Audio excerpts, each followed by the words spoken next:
wasallam wa nasaha al-ummah wa jahada fillahi haqqa jihadi hatta atahul yaqin tarakana 'ala al-mahjati al-bayda layluha kanahariha la yazigu an illa sallallahu ala nabiyyina Muhammadin wa alihi wa sahbihi wa sallam. Allahumma subhanaka la ilma lana illa ma 'allamtana wa 'allimna ma yanfa'una wa zidna ilma. Rabbana atina fid dunya hasanah wa fil akhirati hasanah wa qina adzabannar ya rabbal alamin. Insyaallah kita akan melanjutkan hadis Bukhari ya. Terakhir bab tentang sutratul musalli atau pembatas bagi orang sholat. Jadi itu hukumnya harus wajib ya. Orang sholat itu wajib memiliki pembatas di depannya. Karena dengan pembatas itu maka terlarang bagi siapapun melewati orang tersebut. Bahkan kalau ada orang yang mau lewat harus ditahan dengan tangannya. Kalau dia ditahan nggak bisa juga, tahan lebih kuat lagi atau didorong sekalian supaya orang itu tidak lewat di hadapan orang sholat. Dalam hadis lain kemarin kita bahas Rasulullah SAW bersabda bahwasanya law ya'lamul maru baina yadayil musalli madza alaihi lakana an yaqifa arba'in khairul lahu min an yamura baina yadayhi. Rasulullah SAW bersabda bahwa kalau orang tahu dosanya ataupun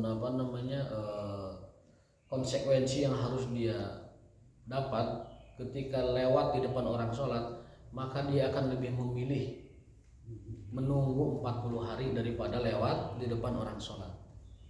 Bahkan di sini di riwayatnya bukan 40 hari, 40 bulan atau 40 tahun. Jadi daripada sholat di depan, daripada lewat di depan orang sholat, lebih baik nunggu walaupun sampai 40 hari atau 40 bulan atau 40 tahun daripada ngalewatan orang sholat. Berarti itu badag dosana. Badag bahasa Kuningan, bahasa Bandung ageng. Kuningan Kamangkara. Kamangkara badag besar dosa. Sampai Nabi mengatakan lau ya'lamul mar, andaikan orang itu tahu betapa melewati orang sholat itu tidak boleh, maka baginya menunggu 40 malam atau 40 bulan atau 40 tahun itu jauh lebih baik daripada melewati orang sholat. Dengan catatan orang sholatnya punya batas. Maka Nabi SAW memerintahkan kalau sholat kita kasih batas, meskipun hanya khututun, meskipun hanya membuat garis dengan kayu. Misalkan kita sholat di lapangan atau sholat di luar, kalau dulu kan masjidnya memang masih pasir ya, itu sekedar membuat garis pakai pena atau pakai kayu itu sudah cukup. Yang penting dia tuh punya batas sholatnya. Kemarin kita bahas juga batasan orang berjamaah itu sholatnya adalah batasan imam di depan. Jadi imam dia punya batas di depan, maka di antara jamaah ini itu bukan batas sholat. Kalau memang diperlukan harus melewati tidak apa-apa. Tidak apa-apa. Karena batasnya sholat berjamaah itu di imam. Yang tidak boleh berarti lalu lalang di depan imam. Nggak boleh. Kalau di tengah jamaah itu boleh, dengan catatan memang dia ada keperluan. Kalau tidak ada keperluan itu judulnya mengganggu orang sholat, bukan melewati batas orang sholat. Mengganggu orang sholat nggak boleh, tetap sama nggak boleh, dilarang. Tetapi larangan itu bukan larangan khusus terkait dengan melewati batas orang sholat, karena batas orang sholat berjamaah di imam. Dan alhamdulillah sutrohnya orang berjamaah itu kalau di masjid kita terhalang oleh tembok, depan tembok, pinggir tembok. Malah aya nu ungkag ingki di hadapan imam gitu. Malah aya nu warawiri di depan imam. Ya, walaupun di luar masjid beda lagi. Nah, sehingga Ibnu Abbas diceritakan dalam hadisnya di sini itu pernah datang ke masjidnya Rasul naik kendaraan ya, semacam keledai ya, baglah gitu. Lalu Ibnu Abbas itu biasa saja lewat di barisan jamaah itu gitu. Kemudian dia ikatkan keledainya lalu ikut sholat. Setelah beres sholat, Rasulullah SAW tidak menegur apapun. Nah, kita dalam kaidah ilmu hadis, kalau Rasul mengetahui sesuatu dan tidak menegurnya, itu berarti menjadi hukum. Itu namanya hukum takriri. Hukum takriri, hukum yang berasal dari diamnya Rasul terkait dengan sebuah peristiwa yang beliau diamkan. Itulah Rasul sebagai sumber hukum. Diamnya saja hukum Rasul itu. Sahabat pernah membawakan daging bayawak. Parados nyobian Pak daging bayawak Pak. Abi mah acan daging bayawak. Kayak pami ka Subang cobian aya sate bayawak tapi teu acan pernah nyobian. Para sahabat datang kepada Rasul membawa daging bayawak, tinggal makan. Terus disayangikeun, mangga pangersa bila bade nyobian masa orang begitu. Kata Rasulullah, "Hulu, kalian makanlah itu. Adapun saya tidak suka daging bayawak." Nah, di sini berarti kesimpulan hukumnya daging bayawak itu boleh. Kenapa? Karena Rasul tidak menegurnya. Rasul tidak menegurnya, berarti daging bayawak itu boleh. Adapun Rasul tidak makan, maka itu judulnya Rasul tidak menyukai daging bayawak. Dan kalau beliau suka mah pasti ikutan makan, tapi beliau tidak mau. Sok aranjeun we abi mah itu namanya sikap pribadi beliau yang tidak menyukai. Itu adalah bukan hukum, tapi hukumnya adalah bagaimana Rasul sikapnya mendiamkan para sahabat makan daging bayawak. Kenapa demikian? Karena ada kaidah bahwa mustahil, termasuk sifat mustahil bagi Rasul dan Nabi Allah membiarkan kesalahan terjadi di hadapan matanya. Kita mah melihat maksiat atau kesalahan bisa jadi tidak menegur itu karena sial, atau karena canggung, atau karena ragu, atau bagaimana, tidak. Kalau kita mah mungkin bisa melakukan, tapi karena Nabi mustahil. Nabi itu mustahil membiarkan sesuatu terjadi di hadapannya tanpa memberi respon apapun. Jika beliau diam, maka respon diamnya adalah pembolehan. Jika beliau menegur, maka respon tegurannya adalah bisa jadi larangan, bisa jadi kemakruhan, bisa jadi yang lainnya.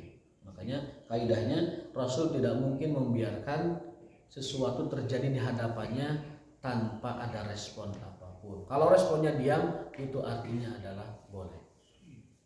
Nah, ini Ibnu Abbas datang ke masjidnya Rasul, bawa keledai, lalu masuk barisan gitu tah, ngaliwatan ke tengah, kemudian nyimpen kendaraannya, himarnya itu disimpan, diikat, lalu beliaunya ikut sholat. Setelah sholat beres, Rasulullah tidak menegur apapun. Dan Imam Bukhari memasukkan hadis tersebut di dalam kumpulan hadis-hadis dengan tema bahwa sutratul imam, bahwa batasan berjamaah itu sutrahnya adalah imam. Itu bagian dari sutrah. Adapun kalau lalu lalang mengganggu sholat, maka larangannya bukan karena sutrah, tetapi dilarang kita mengganggu kehusuan orang sholat. Dilarang mengganggu kehusuan orang. Jadi ada dua hukum di situ. Ada hukum melanggar sutrah, ada hukum tidak boleh mengganggu orang. Jadi perlu diperhatikan dengan baik. Kalau mengganggu orang berarti sifatnya adalah kebutuhan. Jika tidak ada kebutuhan, berarti lewat di depan jamaah sholat yang mengganggu. Tapi kalau ada kebutuhan tidak mengganggu karena dia punya kebutuhan, ada kedaruratan yang harus dia lewat. Artinya kalau orang di sini batal misalkan wudunya, lalu dia harus ngambil air wudu ke sana, nggak apa-apa lewat ke tengah jamaah sini. Kalau kesannya tidak bisa, misalkan di sana itu nggak bisa lewat, yang mungkin lewat ke sini, maka nggak apa-apa ke sini. Karena sutrohnya jamaah mah di imam. Gitu, sutrohnya jamaah di imam. Atau di sini yang di tengah batal tiba-tiba kentut misalkan, atau buang angin dan bukur-bukurnya misalkan, maka dia boleh melewati jamaah. Kalau dia seselempetan ke pinggir itu susah, nggak apa-apa lewatin jamaah dan langsung keluar. Terus kemana Pengker? Maka tapi itu dia akan banyak membuat orang terganggu gitu. Komo kubun tenana bari gitu punten itu pasti banyak membongkar sok orang kalau begitu caranya. Misalkan batalnya di sok depan, tiba-tiba mau ke belakang itu memecah 10 sok barisan, lebih susah Pak. Mendingan ke pinggir, hanya memecah, bukan memecah istilahnya, hanya melewati setengah sok saja. lewati setengah saf, lalu ke kamar mandi, ambil wudhu lagi. Bayangkan kalau dia jamaahnya ada 100 saf, gimana nembusnya? Lebih repot. Mendingan ke tengah sana. Dan di sini hukumnya tidak apa-apa. Karena apa? Karena sutroh atau batas orang sholat itu yang berjamaah di tempat imam. Nah, kalau udah beres wudhu mau balik lagi tuh boleh atau tempat yang ini atau gimana tuh? Di tempat lain saja karena susah masuknya. Oh gitu. Susah masuknya. Kalau kita masih melihat tempat saya masih kosong tuh, masuk lagi. Cuma nanti masalahnya ketika orang selesai semua sholat, nanti ada yang ciling seorang. Allahu Akbar. Baru beres itu mayaknya nih. Itu aja itu masalahnya. Tapi kalau mau melihat barisannya kosong silakan aja. Ya. Namun afdolnya dari sholat itu kalau ada yang batal, yang belakang maju ke depan. Terus maju ke depan. Nanti kita ke bagian sok belakang yang tadi maju-maju itu. Itu lebih afdol. Kalau paham semuanya, itu masalahnya kan tidak semua orang paham. Kadang sok depan kosong aja dibiarin. Tidak mau maju karena dia ragu, masa sholat mulai gerak, ya kan? Padahal kaidahnya dalam sholat kita boleh bergerak selama gerak itu demi kemaslahatan sholat. Demi kemaslahatan sholat. Mau geser ke kanan, mau geser ke kiri, mau geser ke depan, yang penting jangan ke belakang. Kecuali kalau berjamaah ada tambahan makmum, kemudian dia harus ke belakang supaya saf salatnya itu kembali rapi, itu boleh. Jadi kesimpulannya boleh kita ini melakukan gerakan di dalam sholat selama gerakan itu demi kepentingan sholat. Kalau bukan demi kepentingan sholat, bukan demi maslahat sholat, maka gerakan sholat yang melebihi, kalau Syafi'iyah 3 gerakan bisa membatalkan sholat. Tanpa kepentingan, kita gerak-gerak tanpa kepentingan, maka dalam fikih mazhab itu 3 kali gerakan tanpa kepentingan itu bisa batal. Kalau garuk-garuk itu termasuk kepentingan. Garuk-garuk itu kalau garuknya itu dapat mengganggu kehusuan, maksudnya kalau nggak garuk dia nggak khusyuk gitu, nah maka itu termasuk kepentingan. Tapi garuknya jangan berlebihan, garuknya sedikit, nggak gitar gitu, gitu. Jadi cukup garuknya sederhana aja, gini, nah gini. Terasa. Garuknya itu hanya sebatas menggaruk tempat gatalnya sedikit saja, jangan sampai banyak gerak. Karena dalam fikih mazhab 3 kali gerakan bisa membatalkan sholat. Tetapi jika gerakan itu demi kemaslahatan sholat, mau bergerak kayak apapun boleh. Apa dalilnya? Dalilnya adalah ketika Rasulullah SAW diberitahu oleh Allah Ta'ala bahwa kiblat Muhammad SAW sudah beralih dari Baitul Maqdis ke Ka'bah, itu para sahabat yang sedang sholat asar menghadap Palestina berputar 180 derajat menghadap ke Mekah. Jadi dari gini, langsung berbalik 180 derajat ketika sholat. Itu berarti menggerakkan badan bahkan sampai berputar penuh tidak apa-apa demi kemaslahatan sholat. Itu terjadi di zaman Nabi SAW. Dan yang kedua, hadis itu juga memberi kita faedah bahwa berita satu orang, kalau orang yang dipercaya itu bisa menjadi dasar atau rujukan. Kan ada nih beberapa pemahaman dalam agama kita, kelompok-kelompok tertentu mengatakan kalau hadis itu periwayatnya cuma satu, kata mereka hadisnya tidak boleh diterima, disebut dengan hadis ahad, hadis yang periwayatannya tunggal.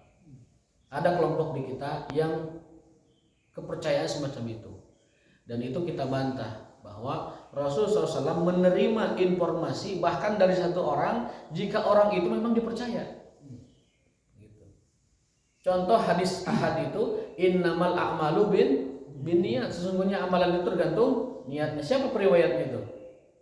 Periwayatnya adalah Umar bin Khattab radhiyallahu taala anhu. Meskipun beliau sendiri tapi dipercaya. Maka berita dan juga hadis-hadis yang lain, contoh hadis ahad, berita itu kalau dari seorang meskipun satu orang tapi dipercaya orangnya, itu berita menjadi rujukan dan harus diterima kebenarannya. Ada kelompok lain mengatakan bahwa siksa kubur itu tidak ada. Kenapa? Karena periwayat hadisnya satu orang katanya. Nah kita bantah juga bahwa meskipun hadis tentang siksa kubur itu satu orang periwayatnya, tetapi orangnya dipercaya, sahabat Nabi yang dipercaya, maka wajib diterima dan wajib diimani terkait dengan adanya siksa kubur.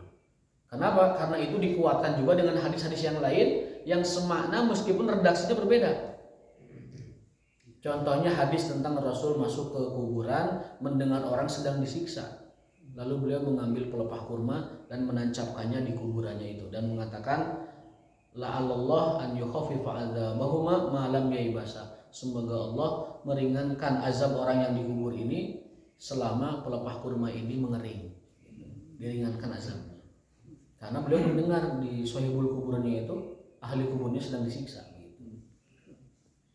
Kata beliau SAW, siksaan ahli kubur itu didengar oleh seluruh makhluk, illa saqalain, kecuali oleh jin dan manusia. Siksa kubur, jeritan kubur itu didengar oleh makhluk-makhluk yang lain, kecuali oleh jin dan manusia. Kenapa? Sebagai ujian kepada iman yang gaib. Kan makhluk lain mah tidak terkena beban syariat, tidak akan dihisab makhluk lain mah. Jadi mendengarkan itu tidak jadi persoalan atau apa. Tapi bagi manusia dan jin itu jadi ujian kepada kegaiban. Percaya nggak dia dengan azab kubur? Padahal tidak mendengar, kan gitu. Karena jin dan manusia itu akan dimintai pertanggungjawaban, dia termasuk mukallaf syar'i yang akan dibebani tanggung jawab, maka dia tidak diberi kemampuan untuk mendengarkan jeritan alam kubur, supaya dia beriman atau tidak dengan alam kubur. Gitu. Kalau dia beriman, meskipun itu gaib, dia tidak melihatnya, maka itulah dia lulus ujian keimanannya. Kemarin sudah kita katakan kaidahnya, kalau sesuatu yang gaib itu sudah nyata, maka beriman tidak ada manfaatnya. Itu kaidah kemarin yang kita bahas. Kalau sesuatu yang gaib menjadi nyata, maka keimanan tidak berguna lagi. Ada yang mengatakan pernah dengar ini. Kalau di alam kubur itu badan itu sudah hilang itu. Terus apa yang disiksa itu katanya?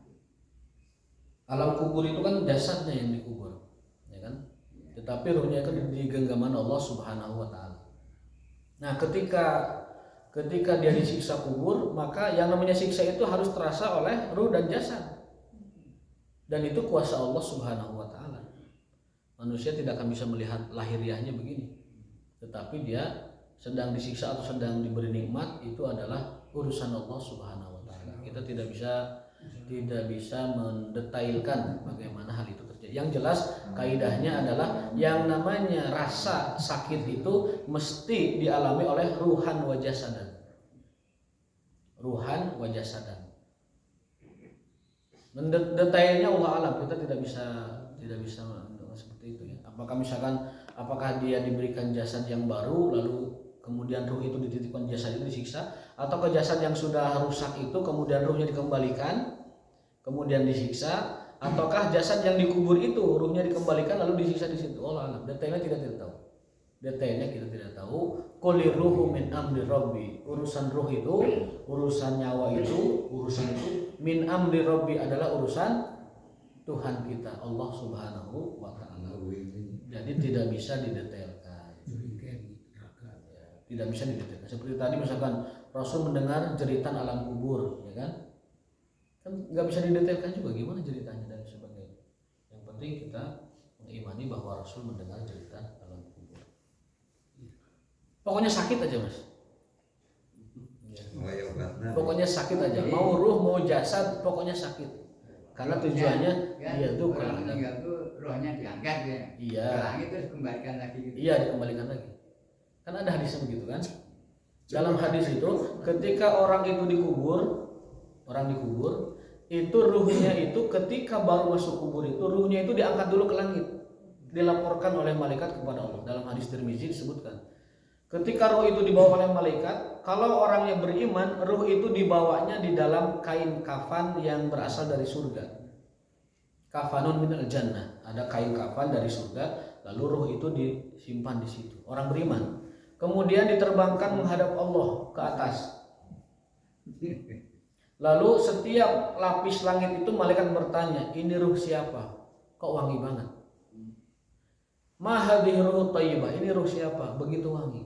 Lalu malaikat menjawab, yang membawa ruh tadi menjawab, dua malaikat menjawab, ini adalah fulan bin fulan. Ini ruhnya fulan bin fulan. Kemudian dilaporkan ke Allah SWT, menembus langit ketujuh, lalu Allah mengatakan, uktubhu fil iliyin, tuliskan nama orang ini dalam kitab namanya iliyin, kita orang-orang bertakwa, kita orang-orang soleh. Lalu kembalikan ruhnya ke tempat kuburnya, kemudian beri dia nikmat kubur. Nah itu bagi orang beriman, orang baik. Kemudian orang yang fasik dan munafik, termasuk kafir di dalamnya, itu ketika ruhnya dicabut itu dilaporkan ke Allah menembus langit, itu malaikat bertanya, ruh siapa ini yang bau banget? Ma hadhihi ruhil khabisah, ini ruh siapa begitu busuk? Lalu malaikat menjawab, fulan bin fulan. Kemudian ketika di hadapan ke Allah, Allah itu langsung mengatakan sebelum dibuka pintu langitnya itu, uktub, tulis namanya di kitab yang namanya sijil, lalu gejretkan ke alam kubur, kembalikan. Kemudian di alam kubur terjadilah pertanyaan kubur, gejretkan. Dan bahasa hadisnya begitu, lemparkan dia ke kuburnya, kan gitu. Kalau orang beriman, kembalikan dia ke tempat kuburnya. Kalau orang kafir, lemparkan dia ke tempat kuburnya. Nah disitulah dia mulai pertanyaan kubur. Jika lulus pertanyaan kuburnya, maka dia akan diberi nikmat kubur. Jika tidak lulus, maka dia akan diberikan siksa kubur. Itu berkenaan dengan hadis siksa dan nikmat alam kubur. Jadi itu setelah kita meninggal, kita ini belum roh kita ini belum di alam kubur kan. Roh kita ini setelah meninggal dibawa ke langit dulu. Roh kita dibawa ke langit dulu. Kita meninggal misalkan jam 7 meninggal, itu dibawa ke langit dulu, dilaporkan oleh malaikat. Ini roh gimana ya Allah, simpan di mana dan tulis di mana. Nah, nanti setelah itu malaikat balikin lagi ke roh kita ketika kita sedang di kuburan. Makanya hari pertama, hari kedua mah itu di alam kubur roh kita masih di atas, masih dilaporkan kepada Allah. Baru setelah itu kembalikan kepada roh. Itulah mengapa dalam Islam, dalam syariat Islam yang namanya pemakaman itu sesegera mungkin. Dan keluarga sudah pulang, barulah terjadi pertanyaan alam kubur. Ketika keluarga ngantar, itu roh masih di atas.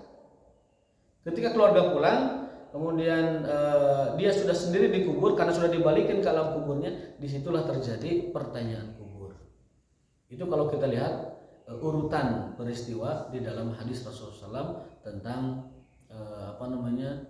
kondisi ataupun perjalanan orang beriman dan orang kafir dari sejak alam kubur. Tapi hari ini kita tidak sedang membahas alam kubur, Mas. Jadi kita kembali ke fikih kita. Nanti alam kubur nanti ada babnya lagi khusus. Hadis-hadis alam kubur. Yang ingin jadi fokus kita adalah, nah hadis terkait dengan siksa kubur itu hadisnya adalah tunggal, riwayatnya tunggal. Akan tetapi meskipun tunggal, dia dikuatkan oleh banyak hadis yang lain, sehingga periwayatan yang semakna dan senada dengan itu banyak. Kesimpulannya kita wajib mengimani tentang adanya ujian kubur, adanya pertanyaan kubur, adanya tentang nikmat dan siksa kubur berdasarkan hadis Nabi yang banyak itu.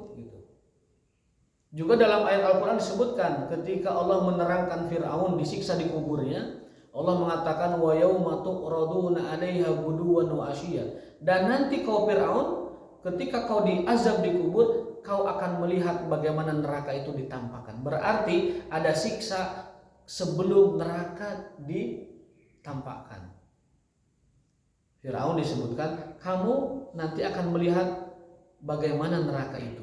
Berarti ada alam di mana kita ini dipertontonkan surga atau neraka, dan itu adalah alam kubur. Maknanya ke sana dalam Al-Qur'an. Kalau di alam kubur kita ini ditampakkan gambaran surga, jadi ada semacam tampilan di hadapan kita itu alam surga, itu berarti orang ini pertanda akan dimasukkan ke dalam surga.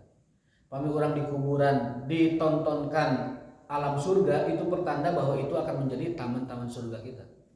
Tapi kalau ketika di kuburan ditampakkannya adalah kengerian neraka, itu pertanda bahwa dia nanti ujungnya akan ke sana. Berarti nikmat dan azab kubur itu adalah satu dari bagian rangkaian hari akhirat. Tidak terpisah, itu satu rangkaian. Makanya akhirat itu dimulai dari alam kubur. Akhirat dimulai dari alam kubur. Maka siksa dan nikmat kubur itu satu paket dengan siksa dan nikmat akhirat. Karena itu bagian dari perjalanannya.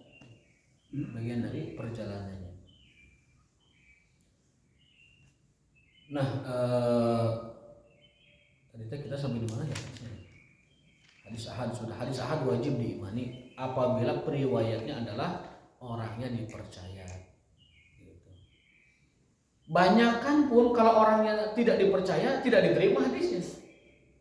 Yang meriwayatkan misalkan 5 orang tapi semuanya pendusta misalkan di antara generasi berikutnya tuh, maka tidak diterima. Tapi kalau 1 orang dan dia dipercaya, maka itu hadisnya menjadi rujukan dan patokan di dalam ilmu, baik itu ilmu tentang ibadah maupun tentang keimanan kepada yang gaib. Nah, berikutnya adalah tentang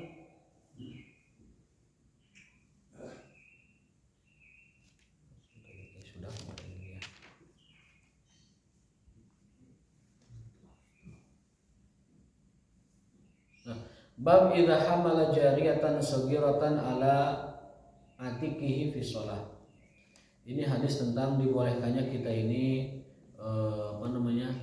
menggendong cucu atau anak sholat di masjid. Boleh dengan catatan memang dia tidak atau dapat dikondisikan begitu. Ini Rasulullah SAW pernah suatu hari karena yusolli, beliau sholat ya, wa huwa hamilu umamah, dia menggendong cucunya. Namanya siapa? Cucu Rasul? Umamah. Di sini namanya Umamah binti Zainab. Berarti ini putrinya Rasulullah SAW. Jadi Rasul itu punya putri yang namanya Umamah. Itu putrinya Zainab. Berarti Rasul punya cucu dari Zainab namanya Umamah. Umamah binti Zainab. Kenapa disebut di sini Umamah binti Zainab, enggak dinisbatkan kepada suaminya, yaitu Abul As bin bin Abi Rabi'ah. Kenapa? Karena saat itu Abul As bin Abi Rabi'ah orangnya masih kafir, masih musyrik. Jadi Zainab itu punya suami yang tidak ikut masuk Islam. Gitu. Umamah ini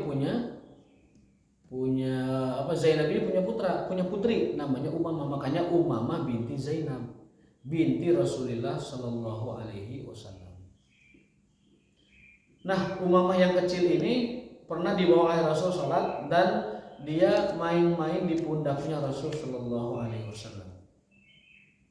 Fa idza sajada wada'aha wa idza qama hamal. Berarti ada 2 riwayat, ada 2 kejadian beliau itu menggendong cucunya ketika sholat. Di dalam satu riwayat itu adalah beliau menimbang cucunya Hasan dan Husain. Di riwayat ini beliau menimbang cucunya Umamah binti Zainab. Tetapi Umamah ini wafat sebelum dewasa. Sehingga otomatis keturunan Rasul atau putra-putri Rasul yang hidup sampai berketurunan hanya Fatimah binti Muhammadin sallallahu alaihi wasallam yang kita kenal dengan Fatimah Az-Zahra. Dari putra-putra yang lain semuanya rata-rata meninggal di bawah usia 5 tahun. Bahkan Ibrahim bin Rasulullah dari istri Maria itu meninggalnya bahkan usia 2 tahun. Umamah ini kalau tidak salah usia 4 atau 5 tahun. Yang berketurunan setelah itu adalah Hasan dan Husain dari Fatimah Az-Zahra binti Rasulullah sallallahu alaihi wasallam. Habib itu turunan siapa? Nah, Habib ini turunan dari Al Hasan atau Al Husain. Ada yang dari jalur Husain, ada yang dari jalur Hasan. Radhiyallahu taala anhuma. Sekarang ada polemik antar pihak ya. Karena ada satu orang kiai di Banten itu mengklaim katanya punya sumber yang mengatakan bahwa habaib yang kita kenal itu adalah nasabnya dari Ba'lawi. Ba'lawi itu katanya tidak tersambung kepada Ahmad Al-Muhajir yang merupakan cicit-cicitnya Rasulullah SAW. Beliau mengatakan bahwa Ahmad Al-Muhajir itu tidak punya putra yang bernama Ubaidillah bin Ahmad bin Isa Al-Muhajir. Itu klaimnya kiai Banten yang bernama Imaduddin. Tetapi itu sangat lemah. Kenapa? Beban pembuktian nasab itu ada pada orang yang menuduh. Karena orang yang sudah ajak dengan nasabnya itu tidak boleh diganggu. Orang-orang yang mengatakan bahwa kami adalah keturunan Rasul itu kan hukum asal. Maka mereka tidak diminta untuk membuktikan nasabnya. Yang harus membuktikan itu orang yang mengatakan lain selain itu. Berarti beban pembuktian itu harus dilakukan oleh si Pak Imad ini. Ya. Bukan minta para habaib untuk membuktikan, bukan, karena mereka mah sudah ajak nasabnya dari dulu, dikenal syuhrah al-mustafadah, dikenal mereka adalah keturunan Rasulullah SAW. Sekarang ada orang mengatakan lain, maka orang yang mengatakan lain wajib mendatangkan bukti. Gitu. Jangan yang banyak ini disuruh nyari bukti. Itu kan dalam Islam itu al-bayyinatu 'alal mudda'i wal yaminu 'ala man ankar. Orang yang mengatakan lain maka dia harus mendatangkan bukti. Dan sampai sekarang yang bersangkutan itu tidak pernah bisa mendatangkan bukti, dan bahkan menantang debat pun dia tidak datang kan begitu. Yang diadakan di Kesultanan Banten. Walhasil kesimpulannya adalah bahwa mereka para habaib dari garis keturunan Ba'lawi adalah keturunan Rasulullah SAW. Mereka punya nasabnya, mereka punya catatannya, dan mereka sudah ratusan tahun, mungkin bahkan sudah ribuan tahun dikenal oleh umat dari zaman ke zaman secara turun-temurun, populer, dikenal, dan juga tidak ada yang membantah mereka adalah keturunan Rasul SAW. Jika ada satu dua yang nyeleneh mengatakan selain itu, maka dia wajib membuktikan kebalikannya, dan itu mustahil. Ya, ini memang perlu disampaikan. Kenapa? Karena di media sosial rata-rata tiap hari beritanya itu. Kita lihat ini beritanya tiap hari, tiap jam itu tentang perselisihan antara klaim A dengan klaim B. Maka itu sikap kita demikian. Kemudian bahwa kita meyakini mereka para habaib adalah keturunan Rasulullah SAW. Kalau ada orang yang satu dua mengatakan lain, maka dia harus membuktikan tuduhan yang berbedanya itu. Nah, ini Rasulullah SAW bermain dengan cucunya yang bernama Umamah binti Zainab. Ya, dan Zainab itu menikah dengan seorang pemuda pria yang namanya Abul As, dan saat itu Abul As bin Robiah ini tidak ikut.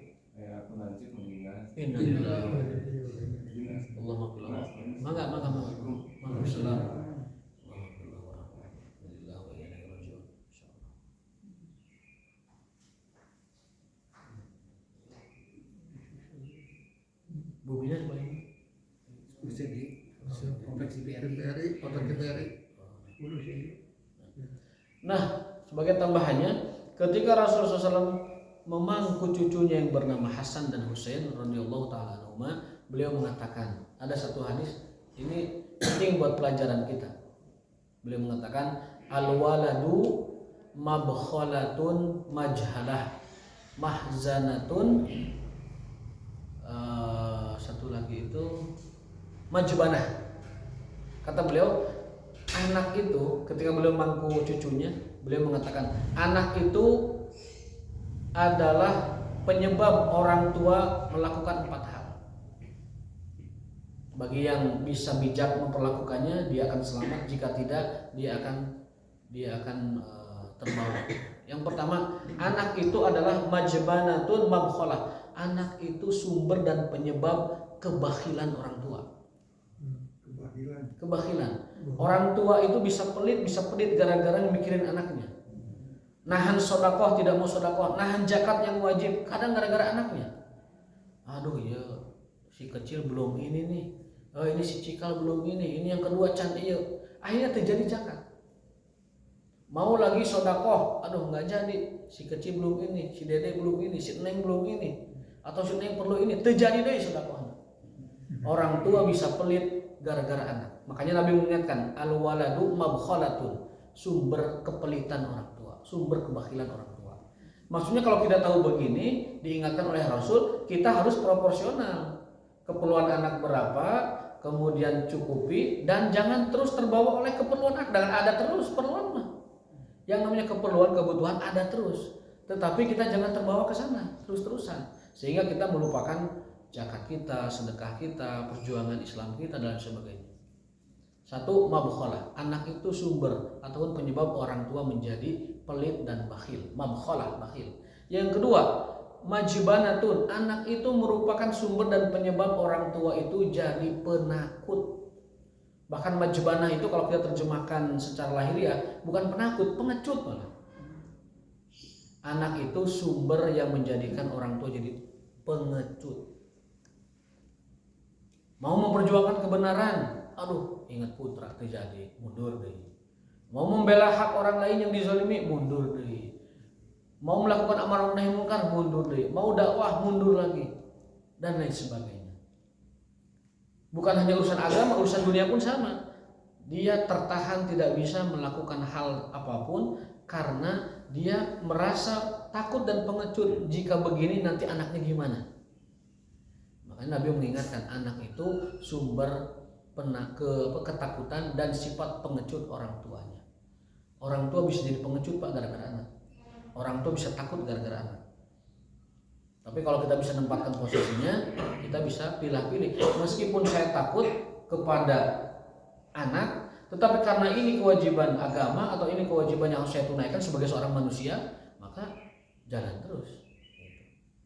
Yang ketiga, anak itu ada majhalatun, penyebab orang tua bersikap bodoh. Jadi kalau ada orang bersikap bodoh, itu biasanya gara-gara anak. Saya pernah suatu hari makan di sebuah restoran di daerah BSD sana di Jakarta. 2 orang gelut Pak, bapak-bapak gelut. Gara-gara budak nate rebutan tempat sesorodotan di tempat apa? Sesorodotan apa? Di tempat makan suka ada anak-anak gitu kan. Gara-gara anaknya rebutan itu 2 orang bapaknya ribut gelut Pak Dunda. Bukan hanya gelut biasa, Pak tenggel-tenggel gitu. Kenapa? Orang tua bisa bersikap bodoh gara-gara anaknya. Ya, orang tua yang bersikap bodoh itu karena dia terlalu fokus kepada anaknya. Padahal kalau orang tua bijak itu dikompromikan. Ini anak saya kenapa bisa begini rebutan, anak bapak kenapa bisa rebutan, lalu cari jalan keluarnya. Tapi karena orang itu sebagian ada yang terlalu kepada anaknya, terlalu sayang atau terlalu apa bagaimana, dia akhirnya bersikap bodoh. Tiba-tiba marah di depan rumahnya, tetangga melihat semua. Tiba-tiba dia bisa memukul anak orang lain gara-gara anaknya berkelahi dengan dia. Padahal itu kan sikap bodoh. Tiba-tiba dia teriak-teriak di sekolah, menantang gurunya, melaporkan gurunya. Ataupun ada yang menghajar gurunya di Sumatera itu, dihajar gurunya Pak.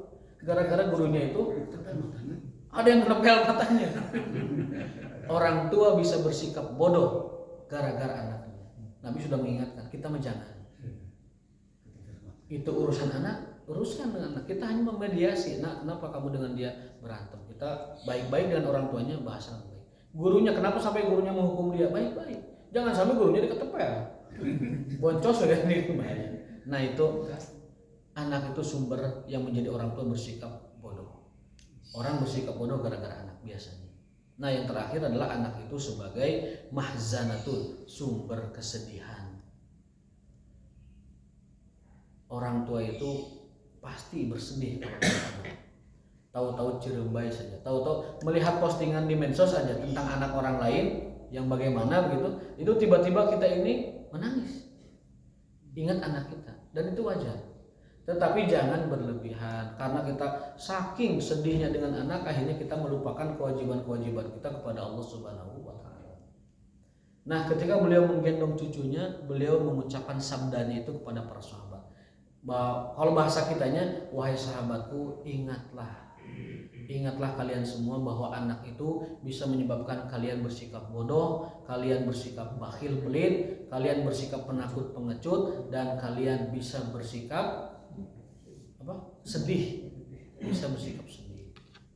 Maka intinya adalah baik-baiklah memperlakukan dan menyayangi anak. Sayang wajib, cinta wajib, tetapi posisikan itu dalam kaitannya kita sebagai hamba Allah yang sedang menunaikan tugas kemanusiaan dari Allah, yakni beribadah, mengabdi, menghamba, dan menolong agamanya.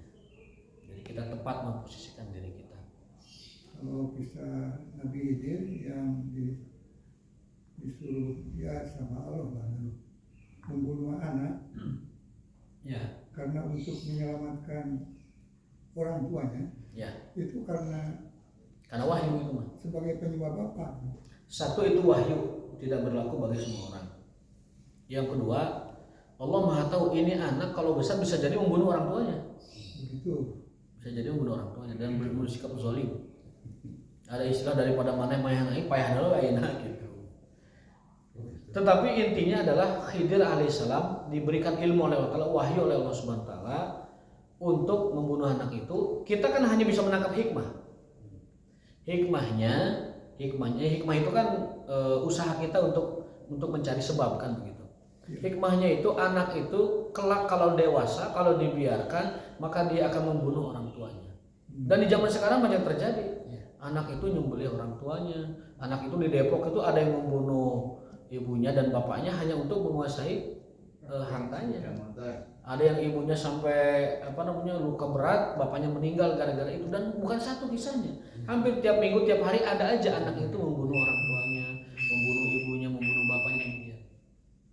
Nah, di zaman dulu Allah SWT memerintahkan Khidir untuk membunuh anaknya. Hikmahnya, ini kita menggali hikmah. Itu bisa jadi karena dikhawatirkan anak itu nanti ketika besar dia akan mencelakai dan membunuh orang tuanya, zalim kepada orang tuanya, maka dibunuh. Tapi tetap hikmah itu adalah usaha kita mencari sebab. Adapun hakikatnya, ya Allah yang Maha tahu kenapa Allah memerintahkan Khidir untuk membunuh anak itu. Musa pun tidak tahu. Ya kan? Jangankan kita tahu hikmahnya, Nabi Musa alaihissalam pun tidak tahu. Begitu. Ya itulah kita memang dalam posisi tertentu kita harus taslim. Taslim itu taluk dengan firman-firman Allah Ta'ala. Meskipun kita tidak tahu sebab dan hikmahnya, taluk aja. Kenapa Ibrahim disuruh nyembelih anaknya? Taluk saja. Tapi hikmahnya itu bukti keimanan. Nah gitu kan. Kenapa Khidir menyembelih anak? Kenapa Khidir merusak perahu? Kenapa Khidir meruntuhkan bangunan? Ya taslim aja, itu adalah wahyu Allah. Tetapi nanti hikmahnya ada, silakan digali. Ini hikmahnya karena ini hikmahnya karena ini, karena ada gitu. Kalau Al-Quran menyebutkan hikmahnya, ya kita iman kepada apa yang disampaikan Al-Quran. Baik, wallahu taala bisawab, taufiqun ila billah. Mudah-mudahan manfaatnya. Jika ada kekurangan mohon maaf, dan mudah-mudahan bisa disampaikan di pertemuan berikutnya. Kita